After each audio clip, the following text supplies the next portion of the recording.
안녕하세요, 문화추좀입니다. 오늘 여러분의 손에 쥐어드릴 작품은 앨리스 먼로의 행복한 그림자의 춤입니다.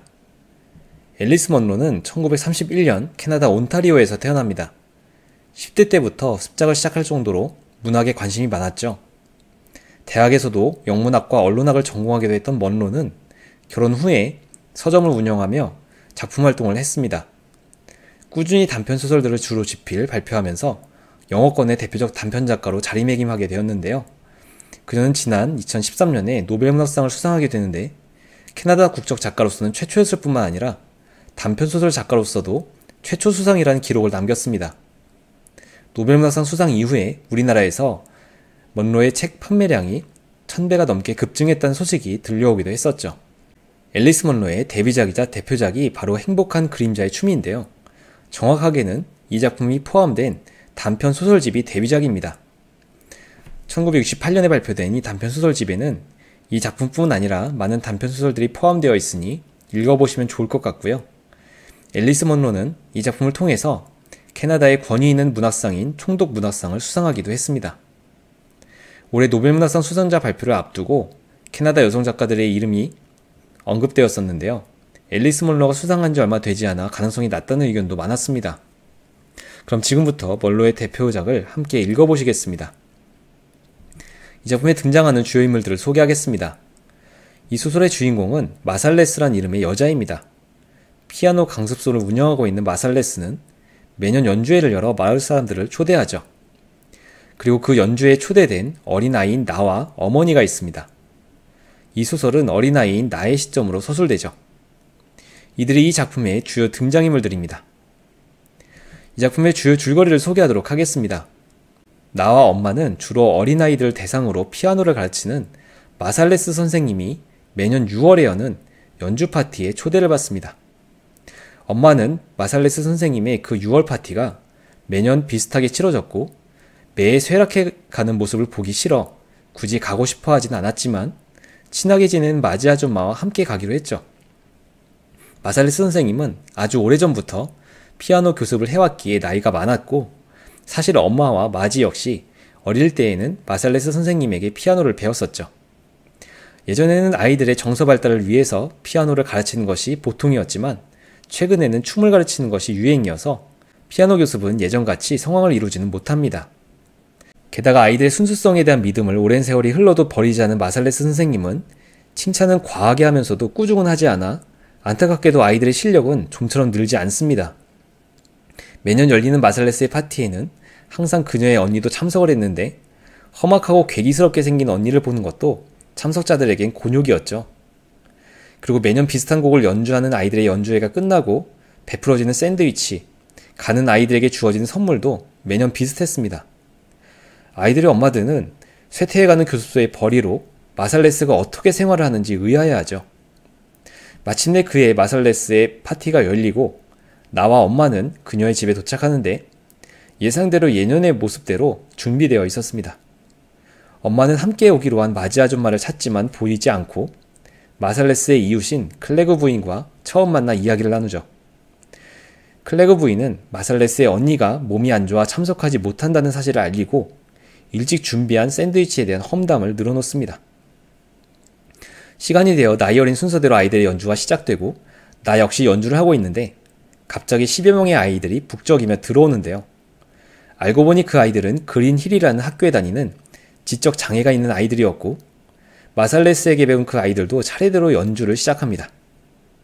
파티에 모인 엄마들은 지적장애 아이들도 초대를 받았다는 사실에 내심 불쾌해하는데 그들 중 한 여자아이가 너무나 훌륭하게 연주를 하죠. 엄마들은 연주곡에 대해 감탄하며 제목이 뭐냐고 물을 뿐 아이를 칭찬할 생각도 하지 않는데 마살레스는 행복한 그림자의 춤이라고 공명을 소개합니다.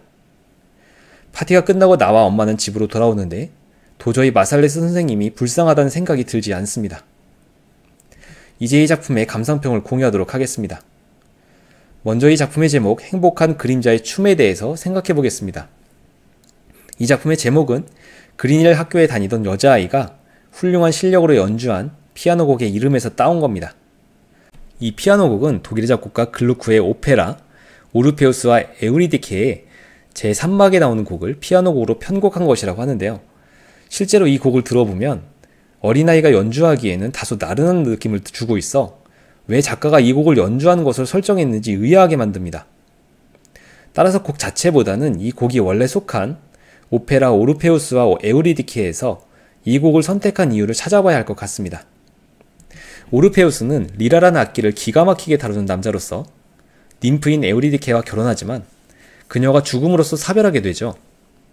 오르페우스는 아내를 잊지 못하고 그녀를 살리기 위해 저승까지 내려갔는데 그는 저승으로 가는 여정 내내 훌륭한 연주 솜씨로 신들과 정령들을 감동시켜 길을 열어갑니다.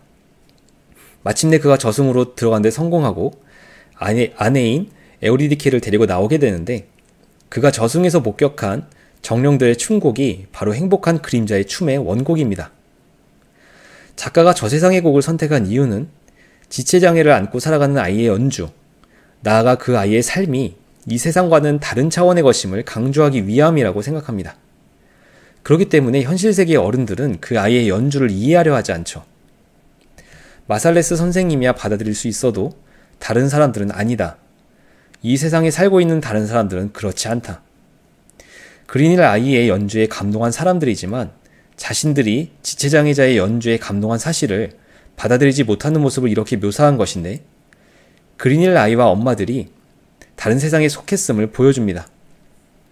그리고 세속적인 엄마들과는 달리 그린힐 아이들을 지체장애인이 아닌 있는 그대로의 한 인격체로 대하는 마살레스의 순수한 모습을 강조하는 도구로도 사용되죠. 결국 엄마들과 마살레스 선생님은 비록 같은 세상에 살고는 있지만 세속적인 세계가 아닌 다른 세계의 사람이라는 것이며 작가는 나의 생각을 통해 이를 이렇게 설명하고 있습니다. 그건 행복한 그림자의 춤이 우리를 방해하기 때문이고 그 음악은 선생님이 사는 저쪽 나라에서 보낸 코미니키이기 때문이다. 결론적으로 이 소설의 제목은 마살레스와 그린힐 아이들이 때 묻은 이 세상과는 다른 순수한 세상을 사는 존재들임을 보여주는 도구가 되고 있습니다. 다음으로 변하지 않는 것 하나와 변한 것 하나에 대해서 생각해 보도록 하겠습니다. 이 소설은 매년 열리는 마살레스 선생님의 6월 파티에 초대받은 엄마의 모습으로 시작되는데 엄마는 내심 그 파티에 가고 싶어 하지 않죠. 마살레스 선생님의 파티는 거의 매년 조금도 변하지 않은 채 똑같은 형식의 똑같은 내용으로 진행되기에 지루했기 때문입니다. 게다가 과거와는 달리 쇠락해가는 피아노 교습소의 모습을 지켜보는 것도 어린 시절의 추억을 가지고 있는 엄마에게는 곤욕이었을 건데요. 실제로 소설 속에 묘사되는 마살레스의 파티는 예년 그대로 진행되었고 변함없는 그 모습이 참석자들의 뒷담화 대상이 되기도 합니다. 그런데 이 부분에서 진정으로 변하지 않는 것을 발견할 필요가 있다고 생각하는데 바로 아이들을 향한 마살레스의 굳건한 믿음입니다. 마살레스 선생님은 당신이 어린이의 마음속을 들여다볼 수 있고 거기에서 착한 마음씨와 선한 것이면 무엇이든 다 좋아하는 천성을 간직한 보물고를 찾아낼 수 있다고 철석같이 믿는 사람이다.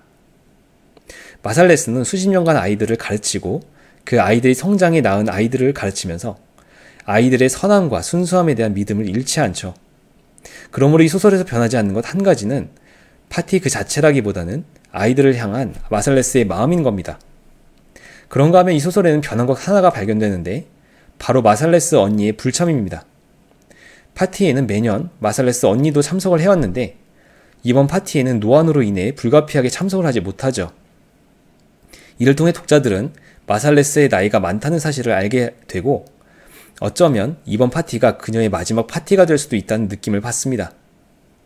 이런 느낌은 주인공 나에게도 전해졌는지 그녀 역시 파티를 마치고 돌아가면서 이번이 어쩌면 마지막일지 모르겠다는 생각을 하죠. 결국 이 소설에서 변한 것 한 가지는 세월을 이기지 못한 마살레스의 나이이고 우리는 이를 통해 시간 앞에 무기력할 수밖에 없는 인간의 모습을 보게 됨으로써 아련함을 느끼게 합니다. 마지막으로 사람은 무엇으로 평가받는가에 대해서 생각해 보기로 하죠. 이 짧은 단편소설은 피아노 교습으로 평생을 보낸 마살레스의 아마도 마지막이 될 것으로 보이는 학생들의 연주회를 그리고 있습니다. 독자들은 그녀의 피아노 선생으로서의 삶이 곧 끝난다는 느낌을 받게 되죠. 그렇기 때문에 이번 연주회는 그녀의 평생을 다 바친 피아노 선생으로서 마무리를 하면서 자신의 삶을 사람들에게 선보이는 자리로 봐도 될 겁니다. 그런데 마살레스가 이 마지막 연주회, 그리고 마지막 연주회의 마지막 연주를 그린힐 학교의 아이들의 연주로 채우고 있다는 점이 주목할 부분입니다. 자신의 피아노 선생으로서의 인생을 마무리하면서 사람들 앞에 내보일 최종적인 결과물이 바로 그들이란 듯이 말이죠. 생의 끄트머리에 이른 지금에야 비로소 자신이 피아노 연주를 가르칠 수 있는, 반드시 가르쳐야 하는 누군가를 찾아낸 그 대단한 발견을 한 사람, 이 관찰자인 나의 마살레스에 대한 평가입니다. 즉 그린힐 아이들은 마살레스의 인생 마지막에 이르러 비로소 찾아낸 그녀의 시간과 노력을 투자할 만한 대상인 동시에 그 결과물인 셈이죠.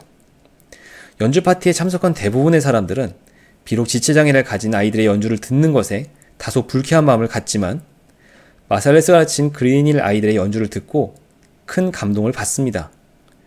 그래서 참석자들은 집으로 돌아가는 길에 마살레스의 연주 파티가 이것으로 마지막일 거라는 느낌을 강하게 받지만 그녀가 불쌍하다고 말하지 못하죠. 그들은 이번 연주 파티를 통해 마살레스 선생의 삶이 절대로 실패하지 않았다는 사실을 깨달았기 때문일 겁니다. 겉으로 보기엔 쇠퇴해가는 피아노 교습소의 모습과 늙어버린 그녀의 모습 탓에 마살레스는 실패한 인생을 산 것처럼 보일지 모릅니다. 그러나 그녀는 그린힐 아이들의 연주를 통해서 자신은 분명 피아노 선생의 삶을 통해 사람들의 가슴 속에 무언가를 남겼다는 것을 증명하고 있죠. 우리는 모두 언젠가는 마살레스처럼 인생의 무대에서 퇴장하게 되어 있습니다. 그리고 퇴장할 때 우리가 받는 평가는 사람들의 가슴 속에 무언가를 남겼는지의 여부로 갈리는 것이 아닐까 하는 생각을 하게 만듭니다. 여기까지 행복한 그림자의 춤 줍줍이었습니다. 인간은 무엇으로 기억되는가라는 상당히 철학적인 질문을 던지고 있는 좋은 작품이라는 생각이 듭니다. 지금까지 문학 줍줍이었습니다. 다시 다른 영상으로 또 만나 뵙겠습니다. 감사합니다.